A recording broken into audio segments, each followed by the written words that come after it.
exercise 1H, and then we'll move to chapter 3. So now we've worked on functions, we've got some application questions, of course, worded questions that we need to be able to do. Okay, example 15 says the cost of a taxi trip in a particular city is $1.75 up to and including 1 kilometre. After 1 kilometre, the passenger pays an additional 75 cents per kilometre. Find the function f which describes this method of payment and sketch the graph. Okay, well, there's two things here. Up to 1 kilometre, we're only paying $1.75. So there it is there. $1.75 is from the start of the kilometres to 1 kilometre inclusive. But then it says after the 1 kilometre, the passenger pays another 75 cents per kilometre. Okay. So that's going to be interesting to write because we've got the first $1.75 up to the 1 kilometre. But then we've got 75 cents, there it is there, for every kilometre more than 1. So that's how come we have to have x minus 1. Okay, or else we'll be doing all the kilometres, and it's not that, it's after the 1 kilometre. So that's how we get that rule there. Any questions there? And there's two parts to this rule. It's a hybrid function. Any questions? Okay, it says to draw the graph. So from 0 to 1 is a straight line at $1.75 or 1.75. Then from 1 onwards, it goes up by 75 cents.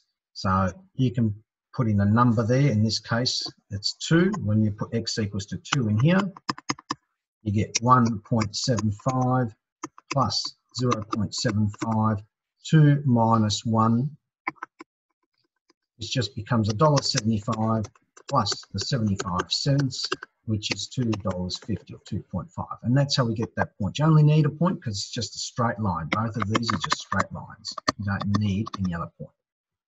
Any questions there?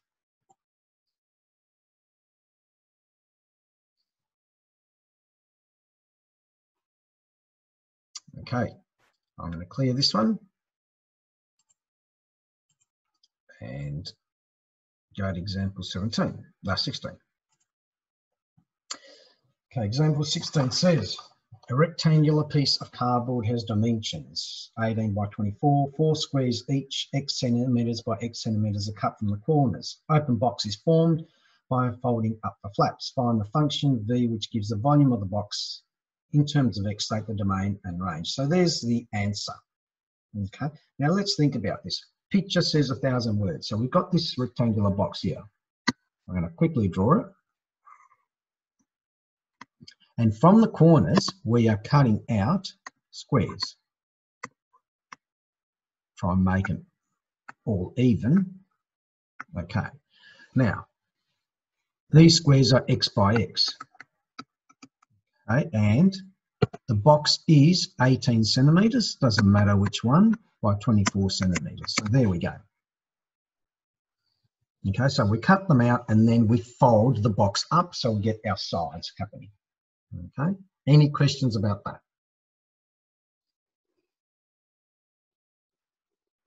Okay, so let's think about this. Can you tell me what is the, we'll call this the length, of course, and this the width over here. What is the width of the box? Now remember, the box has some corners cut out. So what's the width of the box? And it is not 18. 18 minus 2x. 18 minus 2x, correct, because we're taking away an x from here and an x from here. So the width of this box is 18, take away 2x. What is the length of this box?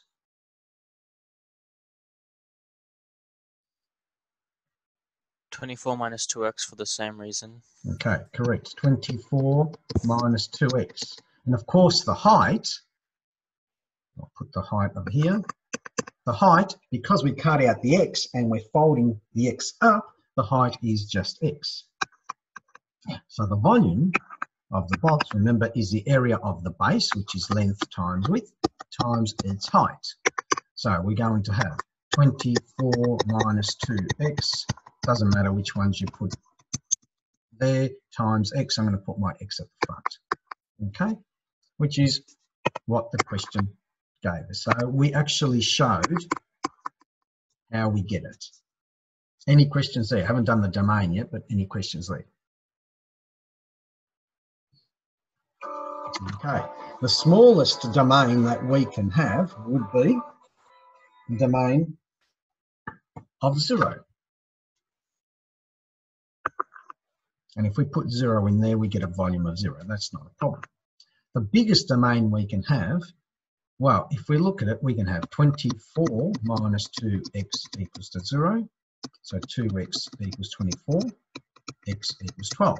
Or we could have 18 minus 2x equals 0, 2x equals 18, x equals 9.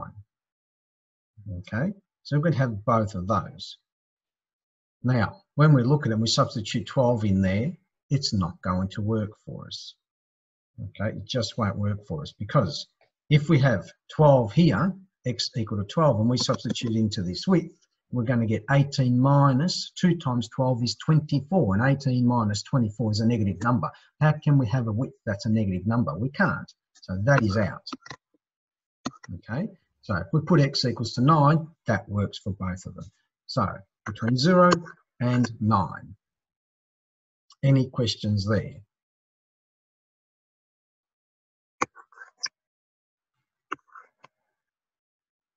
Okay, let's move on. Would the zero be non-inclusive? Let me think about it. X equals 0. We put 0 in there. Actually, they should both be non-inclusive, because then we'll have a 0 volume. But a 0, you can still have a 0 volume of a box, can't you? It can be flat. So yes, we would include that, because we can have an x value of 0, so no height, and therefore we've got a flat piece of box. So this time I'm going to say it's inclusive. Right. Okay.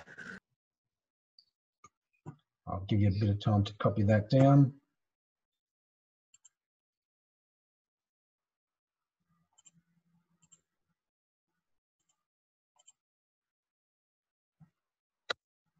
Marco, check the chat as well. I'm going to clear this.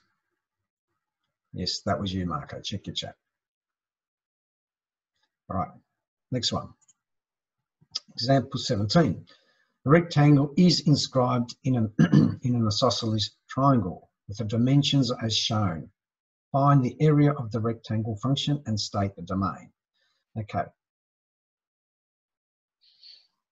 So we've got the rectangle in there. We can see the red rectangle. I'll just get my red up. So there's the red rectangle. And we've got the isosceles triangle. Now remember, isosceles triangle, two sides are even, the base isn't. Okay. Find the area of the rectangle. All right. So we've done this in a couple of different ways. Oh, sorry, a different way here. So I've just got to scroll this so you can see it better. Clear that. Okay, that's better. Okay, so we've got the height here of our rectangle from there to there, which we called y, and we've done from here to here, we've made it 2x, only because it all falls into place if we do it as a 2x. If we do it as an x, then it doesn't, okay? So we've named that as a 2x. So I've got two triangles here. I was thinking of my words. I've got the triangle from A, okay, to X, and then to Y. That should be a D, not that. Okay, so I've got this one here, okay, which I've got this length here as 12, which you can't see it. So I'm going to work that length out, okay, because we haven't worked that one out yet. So I've got a little rectangle triangle here. I'm using Pythagoras Theorem. So I've got 15 squared equals my height squared plus, now remember, that there is 18. So halfway is only going to be 9. So plus 9 squared. So h squared is going to be 15 squared minus 9 squared, and h will be the square root of that. That's how I got that. So we've got the height of 12. Any questions there? Now let me erase a bit here so we can see it a bit better. There we go. So I've got my 12. So this height is 12 12.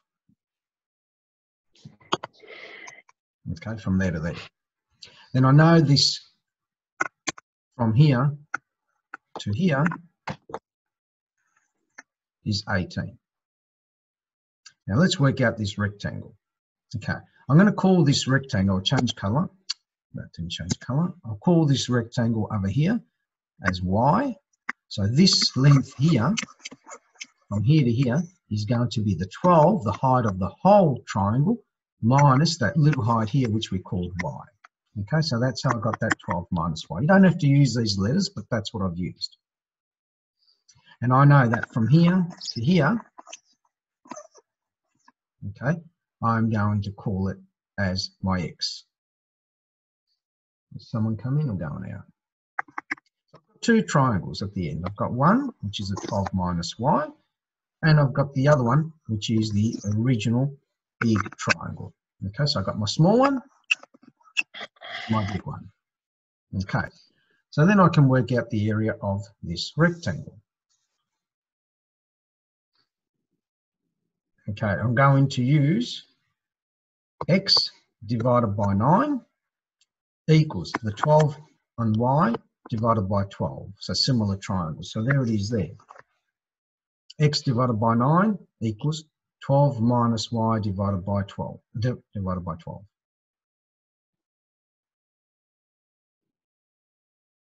Okay. Let me just clear all this. So when I work that out, it's all underneath. I'll rearrange that one there. X, I've got to write it. I should have gone to the next one. Let me change colour. So I've got x divided by 9 equals 12 minus y divided by, was it x or 9? I can't remember. 12. Okay. Bring the 12 across. I'm working out for y, and I end up getting y equals that. Originally, I had that the area of the rectangle was 2xy. I'm substituting my y in. So instead of y, I've got my 12 minus 12x divided by 9, and I just simplify that, which gives me the 24x divided by 9 and 9 minus x. And then I'm working out my domain. So I put the x here equal to 0, and I put the 9 minus x being greater than or equal to 0 as well, so I get x is less than or equal to 9. So I've ended up working out that my domain has to be greater than 0 but less than 9. And now I've just written it out in function notation. I don't think it's set to do that. I think it's just set to work out the area from memory. So, but in function notation, I have my domain between 0 and 9. There it is there, inclusive. And I've got the area of that rectangle, which I just found. Okay, any questions there?